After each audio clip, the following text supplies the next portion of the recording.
msikilizaji wangu wa redio, kipindi cha Safari ya Imani, na ni wakati mwingine tena mzuri ambao Bwana ametupa kukuletea kipindi cha Safari ya Imani. Na hapa redioni ni mtumishi wako, ndugu yako, rafiki yako, mchungaji Vincent Malenda, kukuletea kipindi cha Safari ya Imani.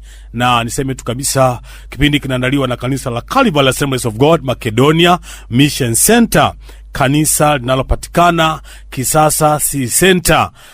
Ni Kisasa C Center karibu na shule ya zamani ya Doreta, lakini pia hapo kuna makanisa mawili. Hapo ndipo tupo, ni njia panda kabisa ya barabara ya lami. Niseme tena tu kwamba ni neema iliyoje kuleta kipindi cha Safari ya Imani. Kwa hiyo twende pamoja na tubarikiwe pamoja kwa utukufu wa Mungu. Kabla sijaendelea, ni heshima yangu kuletea kwako waimbaji wetu wanaopatikana kwenye kanisa hili la Calvary Assemblies of God Macedonia hapo Kisasa. Hii ni kwaya ya Macedonia Voice iweze kutuletea wimbo angalau kwa ufupi sana tuweze kubarikiwa, maana upatapo nafasi pengine kesho Jumapili kufika, basi itakuwa ni fursa yako kukutana kwaya hii ambayo itatuanzishia kipindi chetu kwa kutuletea wimbo adhimu sana.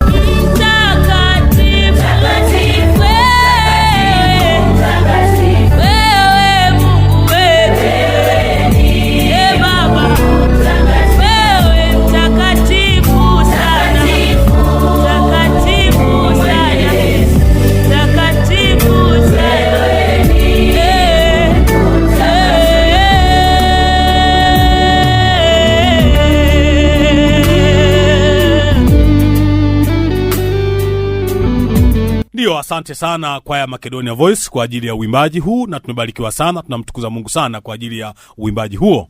Na sasa kabla ya kwenda mbali, naomba sasa niweze kutambulisha ujumbe huu wa siku ya leo, alafu tuweze kuendelea.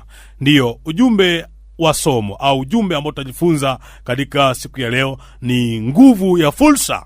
Kama unaandika utaandika nguvu ya fursa. Naomba tafadhali kabla sijaendelea tuombe kwanza, alafu tuweze kuendelea. Baba yetu na Mungu wetu, Mungu mwenye enzi, tunakushukuru sana Bwana. Tunasema asante kwa wema na fadhili zako, lakini pia kwa upendo wako ajabu katikati ya maisha yetu. Bwana, umetupa nafasi, tuko mahali hapa tena katika studio hii kwa ajili ya neno lako la uzima. Naomba nitumie nikiwa chombo chako, lakini pia ukaseme na msikilizaji wetu katika kila kona ya Dodoma na viunga vyake. Mungu kaseme katika jina la Yesu Kristo Mfalme. Neno lako likapite, neno lako ni uzima, neno lako ni afya, neno lako ni neema na baraka. Ikawe hivyo kwa kila ambaye atakwenda kusikia neno hili, kwa jina la Kristo Bwana wetu tunaomba na kushukuru, amen. Ndiyo, kama nilivyosema pale awali, msikilizaji wangu, ujumbe wetu wa Jumamosi hii ya leo John, kwamba tutakuwa tukijifunza kwa habari ya nguvu ya fursa. Na tunaposema nguvu ya fursa, ni vyema tukatambua kwanza fursa ni nini. Fursa ni nini? Fursa ni mlango wa kupitia kimafanikio.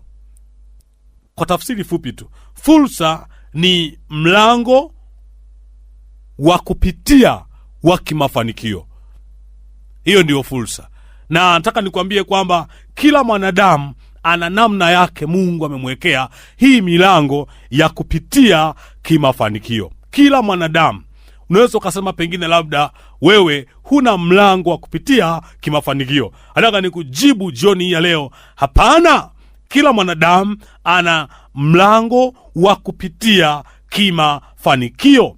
Mama unayonisikiliza, baba unayonisikiliza, kuna namna Mungu ameweka mlango wa kupitia kimafanikio. Naomba kabla tujaenda mbali tusome kitabu cha Mhubiri sura ile ya 9 mstari wa 11. Mhubiri sura ile ya 9 mstari wa 11. Na nitasoma kwa jina la Bwana.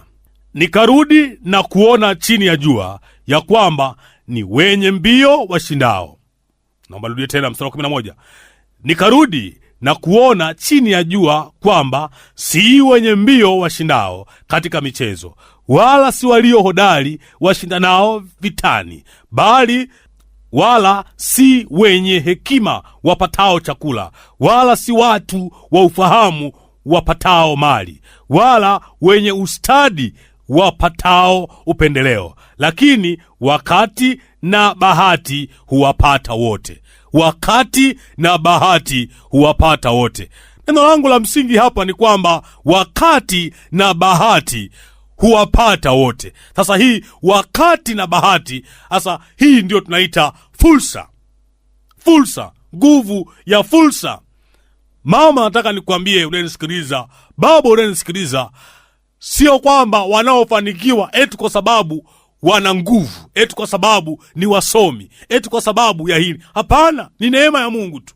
Ni bahati na upendeleo ambavyo hapa maandiko yanasema vinawapata wote. Hata wewe kuna namna ambayo Bwana ameweka bahati mbele yako.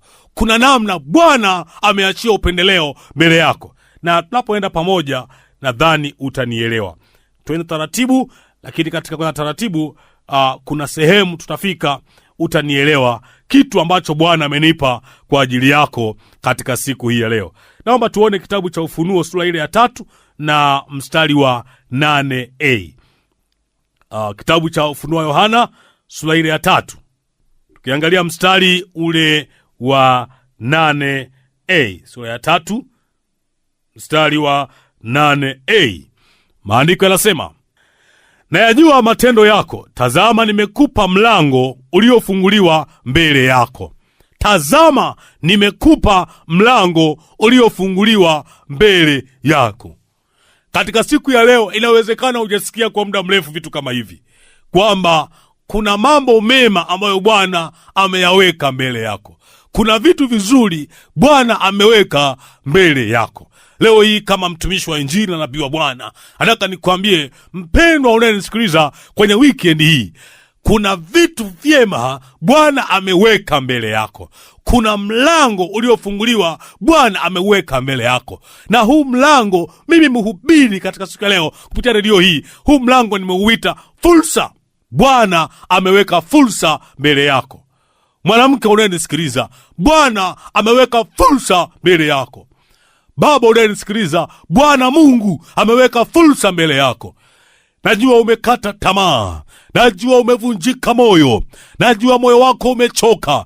Umechoka kwa maneno, umechoka kwa majonzi, umechoka kwa magonjwa, umechoka kwa kusimangwa, umechoka kwa vilio. Lakini pamoja na uchovu huo mkubwa ulionao, neno la Bwana linakuja kwako kwamba Bwana ameweka mlango wa kutokea. Bwana ameweka mlango wa fursa. Bwana ameweka bahati katikati ya vilio vyako.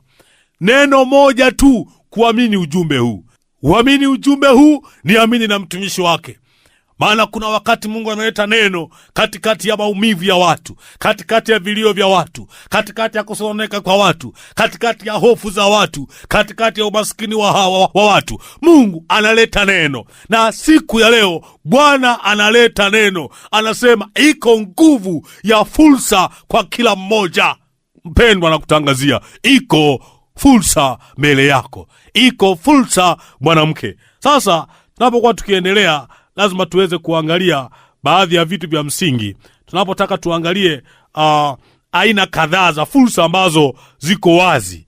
Maana naposema kwamba mbele yako kuna mlango, mbele yako kuna bahati, mbele yako kuna neema, hebu ngoja tuanze kuangalia.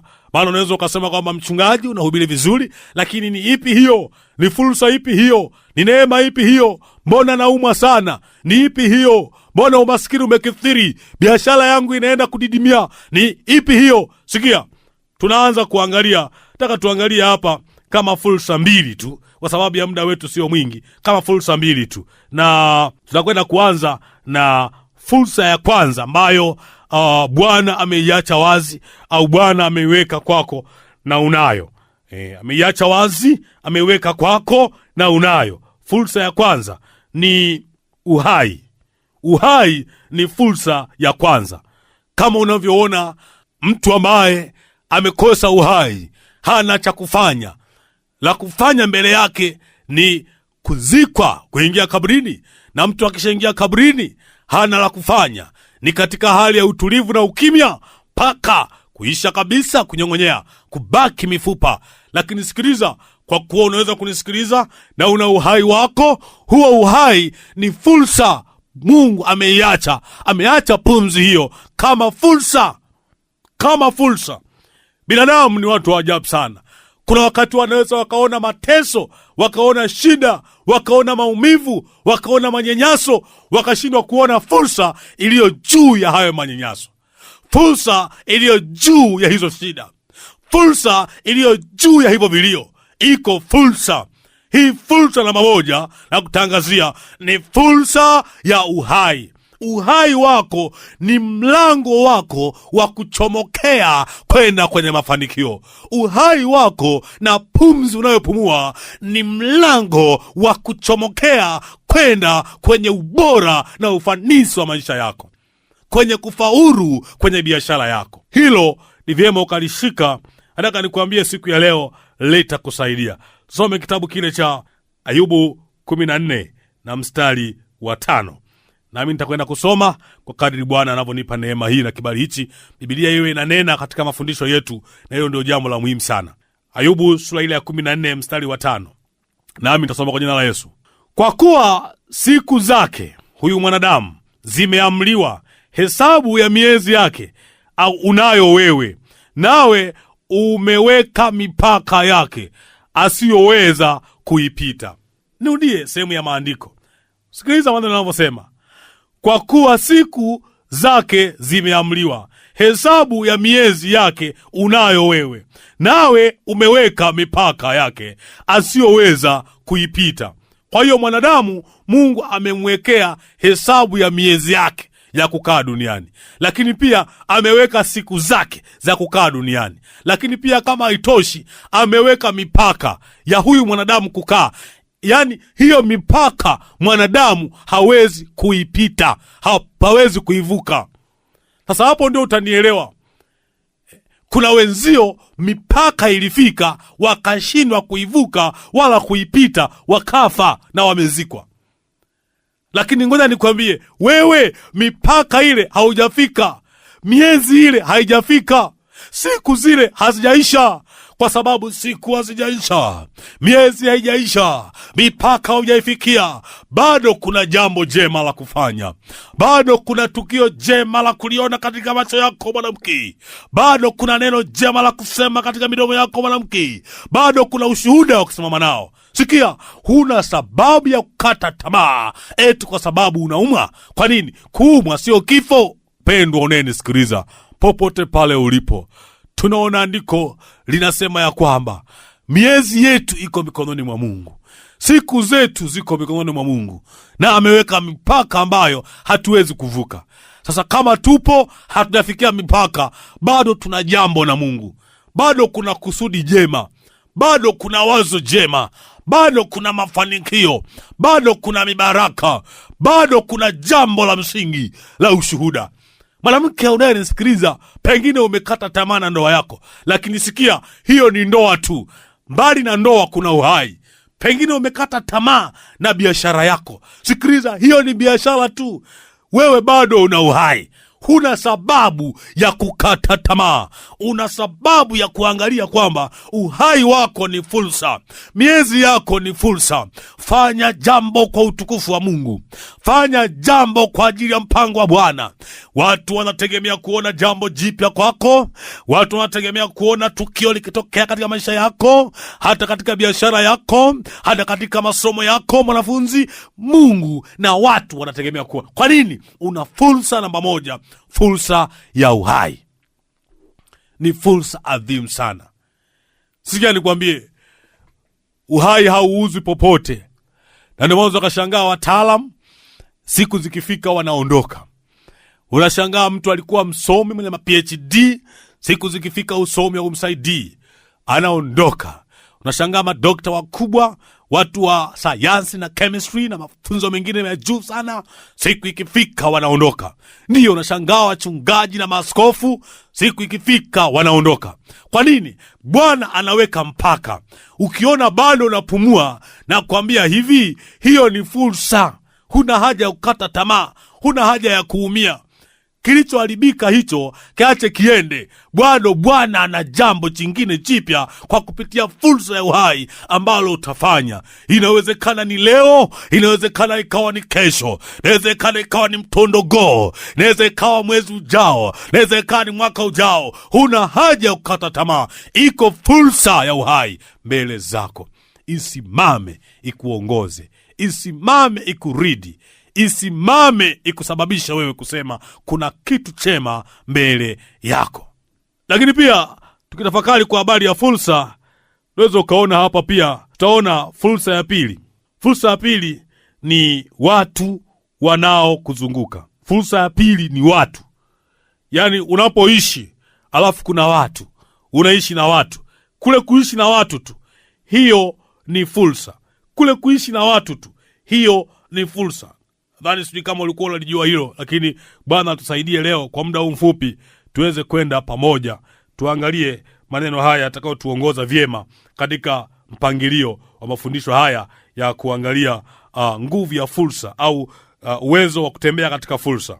Ndiyo, watu wanaotuzunguka, hiyo ni fursa katika maisha yetu.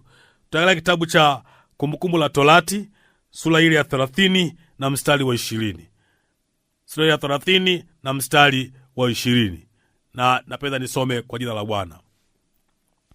Maandiko yanasema, kumpenda Bwana Mungu wako, kuitii sauti yake na kushikamana naye, kwani hiyo ndiyo uzima wako na wingi wa siku zako, upate kukaa katika nchi Bwana aliyowapia baba zako Ibrahimu, Isaka, Yakobo kuwa atawapa. Nasikia hapa tunaona kuna majina yanaorodheshwa: Ibrahimu, Isaka na Yakobo. Hawa ni watu.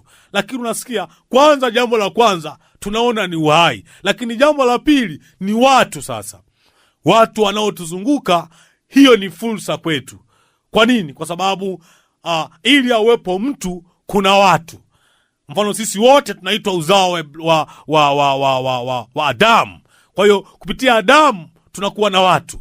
Kwa hiyo kama unaishi sehemu mtaani kuna watu, wale watu ni fursa yako. Sikia, unapoenda kanisani kuna watu, wale watu ni fursa yako. Na hata leo hii mimi nikiwa hapa studio nikihubiri, unasikia sauti yangu, mimi nayehubiri ni fursa yako. Lazima kuna kitu ambacho Mungu ananitumia niseme na wewe, alafu kikidaka na kukichukua kinaleta mabadiliko kwenye maisha yako. Kinakutoa point A unakwenda point B, kinakutoa kwenye kushindwa kinakupeleka kwenye kushinda. Ni kama ambavyo nimeanza kuhubiri nikisema kwamba kila mwanadamu ana fursa. Pengine ulikuwa unaona kama wewe hakuna fursa, unaona ni mtu wa kukataliwa, unaona umejaa mikosi, unaona umejaa mikasa, unaona haufai. Lakini kuna mwanadamu Mungu amemtuma kwenye studio ya radio hii leo, ambaye sasa anakuletea ujumbe kwa sauti kwamba pamoja na mateso yako bado kuna fursa kem kwenye maisha yako. Pamoja na vilio vyako bado kuna fursa kem kwenye maisha yako. Ndiyo, anaanza kukwambia hata huo uhai ni fursa, kwani kuna wenzako ambao hawana uhai, hawawezi kufanya chochote. Kwa hiyo mimi nayetamka na kusema haya, mimi mwanadamu, mchungaji Vincent Malenda, natumika kama fursa kwako. Mpendwa unayenisikiliza, nikitumika kama fursa mbele zako, nataka nikutangazie Mungu aliyeziumba mbingu na nchi. Maandiko yanasema ya kwamba anatuwazia mema, anatuwazia mawazo ya kufanikiwa, anatuwazia mawazo ya mema siku zote. Hatuwazii mabaya. Mabaya yanatokana na muovu ibilisi, yanatokana na mashetani, yanatokana na muovu. Na ndio maana siku ya leo lazima tumpinge shetani. Maandiko yanasema mpingeni shetani naye atawakimbia. Sikiliza mpendwa, sikiliza. Bwana amenituma katika studio hii nikwambie hivi, huna sababu ya kukata tamaa, huna sababu ya kuvunjika moyo, una sababu ya kuangalia mambo kwa uwanda mpya mwingine. Anza kutazama.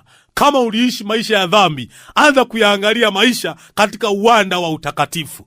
Kama uliishi maisha ya magonjwa, anza kuangalia maisha kwenye uwanda wa uzima na afya. Kama uliishi kwenye mazingira ya hasara, anza kuangalia maisha kwenye uwanda wa faida.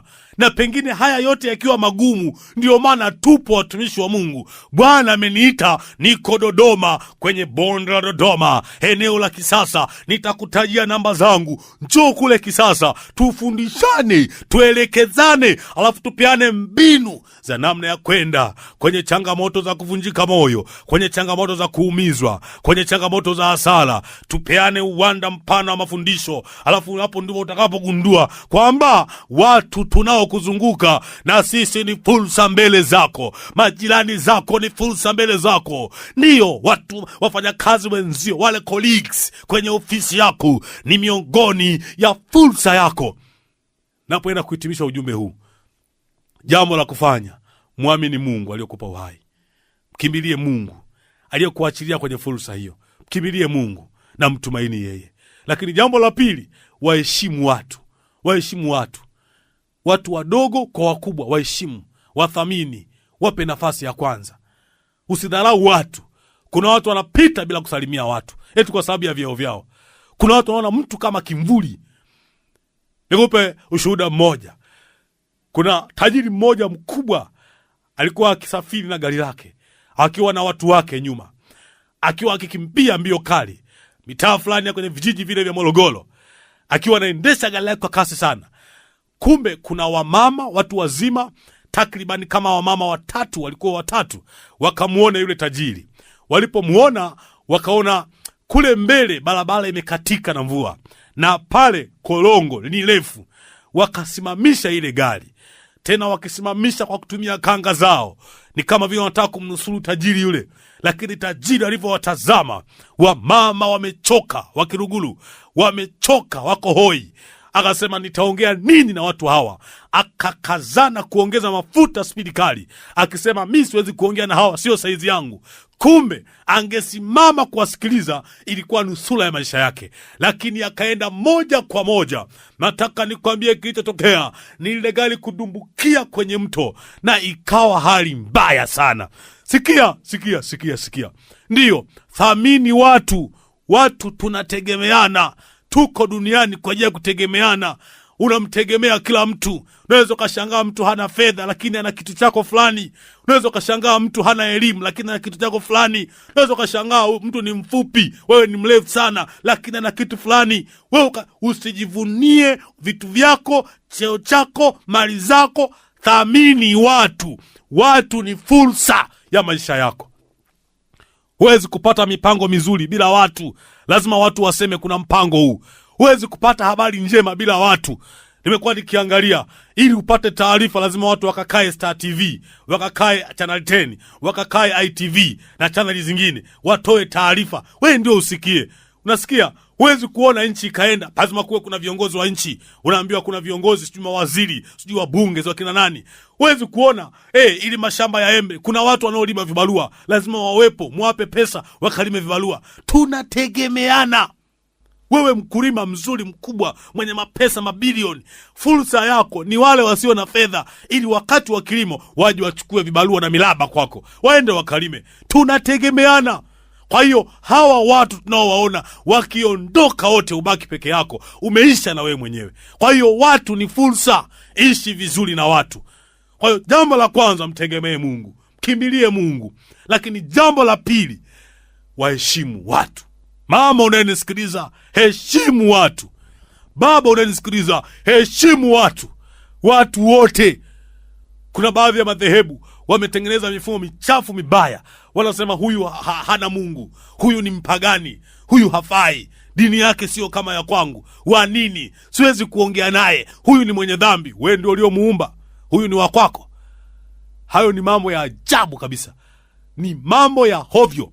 Sikiliza, kila mtu ameumbwa kwa mfano wa Mungu. Haijalishi ukoje, anafanya nini, ana dhambi gani, anakosea wapi, ni wa dini gani, ni wa dhehebu gani, ameumbwa kwa mfano wa Mungu. Na kuna wakati tu kama Mungu apendavyo aweza kumgeuza na kumbadilisha, na hata wakati fulani akawa chombo chake. Kwa hiyo anahitaji kuthaminiwa. Yupo kwa ajili yako. Nilikuwa ni shauku ya moyo wangu niseme tu kwamba dunia yetu ijaye upendo, nchi yetu ijaye upendo, mkoa wetu wa Dodoma ujae upendo, na wilaya yetu ijae upendo. Tupendane, tuthaminiane, kwa kuwa tunategemeana. Huwezi kwenda peke yako bila mtu mwingine, na ndio maana ziko sekta, ndio maana ziko idara, ndio maana kuna mataasisi, ndio maana kuna vitu gani. Hata kanisa haliko moja, yako mengi. Tunategemeana. Wakati huu Mungu aseme na wewe. Iko natamani kama kuna mtu anasema, mchungaji, nimekusikia, ninaomba Mungu anisaidie. Wakati huu natamani kupata mabadiliko. Natamani Mungu aingie ndani ya moyo wangu. Kuanzia sasa hivi, basi uhai wangu nisiuchukulie kama kitu cha kawaida.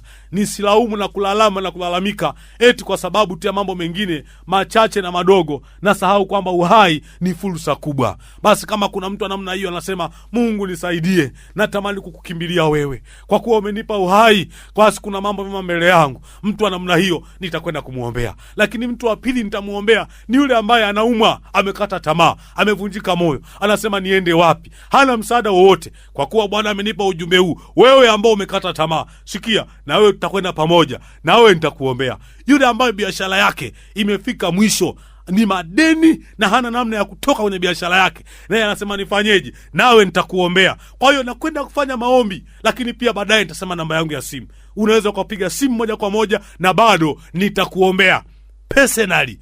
Yani mtu wewe unayepiga simu kwangu, nitakuombea. Kwa nini? Ninaamini katika maisha mazuri na maisha bora kwa kila mmoja aliye hai.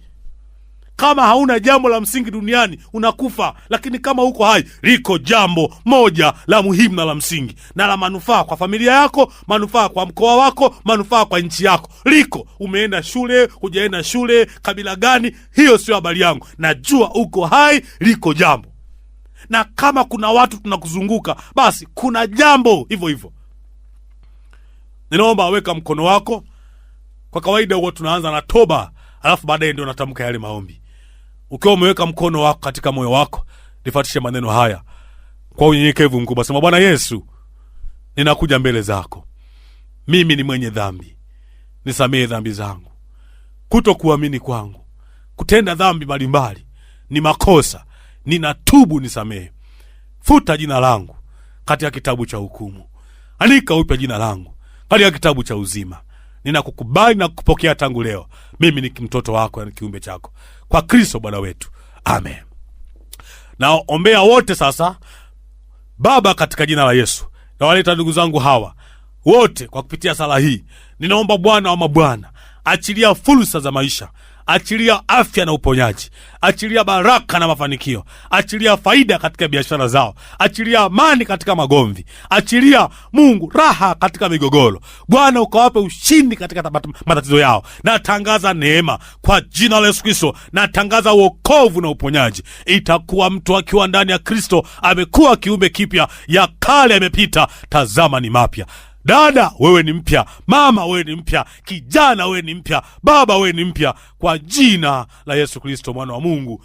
Neema ya Bwana na utukufu wa Bwana ukakushukie. Amen. Amina. Basi naomba nikuletee matangazo machache. Tangazo la kwanza ni kwamba wewe uliookoka, hebu jitahidi kwa kadri uwezavyo, popote pale ulipo. Kama ni kijijini, basi wa kijijini tafuta kanisa ambalo linakiri wokovu. Nenda pale, kawaambie wewe umeokoka, ili wakulee katika wokovu. Wakulee. Hilo kanisa ni kwa ajili wewe ukalelewe katika wokovu tu. Basi tafuta kanisa, kajitambulishe, kanisa ambalo linakiri wokovu. Lakini wewe ambao uko hapa mjini, tafadhali, popote pale ndani ya mji, hebu ninakukaribisha kanisa la Calvary Assemblies of God Macedonia Mission Center lililopo hapo Kisasa C Center. Hapa nitakutajia paka namba za simu, hata namna ya kufika. Nakukaribisha sana. Ndiyo, watu wengi wamekuwa wakisafiri wakija.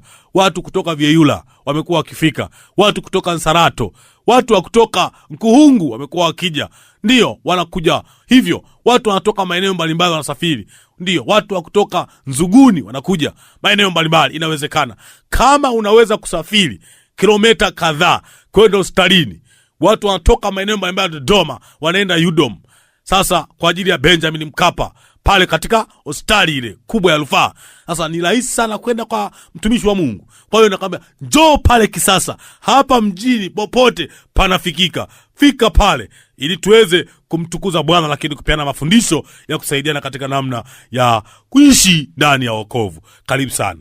Lakini baada ya tangazo hili niseme tu kwamba vipindi hivi vinaandaliwa na kanisa la Calvary Assemblies of God Macedonia Mission Center. Kanisa hili liko Kisasa C Center. Kufika kwake ni rahisi sana. Chukua daladala yenye mwelekeo wa Kisasa mjini au mjini Kisasa. Kwa hiyo wewe unatoka mjini sasa, anzia mjini mwelekeo wa Kisasa. Mwambie kondakta wa daladala akushushe Kisasa Sheli. Pale Kisasa Sheli ukishuka, vuka barabara. Upande wa pili wa baba, chukua bodaboda. Mwambie nipeleke Calvary Assemblies of God kwa mchungaji Vincent Malenda. Vincent, usahau hilo, andika pembeni. Vincent Malenda. Basi bodaboda na kuchukua, mkiwa mnaingia hapo Kisasa moja kwa moja na barabara ya lami. Mbele kabisa utakuta barabara ya lami ina mzunguko wa C Center. Basi mtapita mkono wa kulia katika ule mzunguko. Kwenye ule mkono wa kulia mbele utakutana na shule ya zamani ya Doleta, lakini unapozunguka utakutana na makutano ya barabara. Barabara hii ya Shoppers inakwenda 88 na hii ya mzunguko ikiendelea. Hapo njia panda utaona pembeni kuna kanisa kubwa la bloku limejengwa na kupauliwa kwa mabati mekundu ya msauzi. Hapo ndio tupo. Hapo tupo. Kwa hiyo hapo ingia. Na nje hapo utakuta bodaboda ziko pale zimepaki kwa ajili ya kusafirisha abiria. Sasa hao bodaboda wamepaki kwenye eneo la kanisa hapo. Kuna na mtu yuko pale, lakini linaonekana kanisa kubwa liko pale peupe. Basi hapo tupo. Na nikwambie tu kwamba ibada zetu ni kama ifuatavyo. Siku ya kesho kwamba ibada ya kwanza inaanza saa 1 kamili mpaka saa 3 kamili. Hiyo ni misa ya kwanza.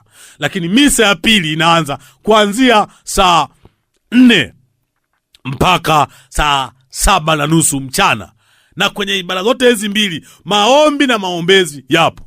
Lakini pia tuna kwaya takribani 5, kwaya kubwa ambazo zimerekodi na zinatumika.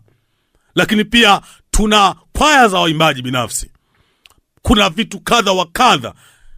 Hebu jitahidi Jumapili hii ya kesho, fika bila kukosa, na hakika utafurahia sana kuabudu pamoja nasi siku ya kesho. Yumkini wewe ni mwanafunzi wa vyuo vikuu. Tuna huduma ya kuwafikia wanafunzi wa vyuo. Tafadhali, na tumeanza na chuo cha UDOM Dodoma University. Hawa wanafunzi wa vyuo tunatoa usafiri wao unawasaidia kufika ibada ya kwanza, misa ya kwanza. Basi linaanza asubuhi sana kwenye kitivo cha tiba pale kama Benjamin Mkapa Hospital. Pale tiba, basi linaanza pale, likitoka pale tiba linaenda Coed. Likitoka Coed napita katikati hapa.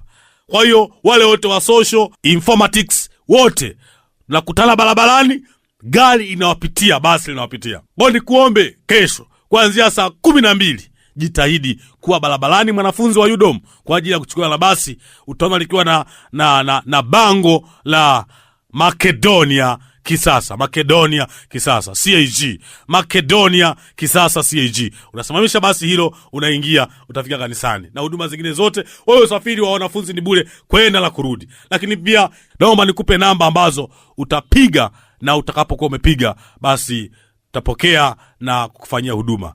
Utapiga namba 0755 39 20 13 0755 39 20 13. Mara ya mwisho ni 0755 39 20 13.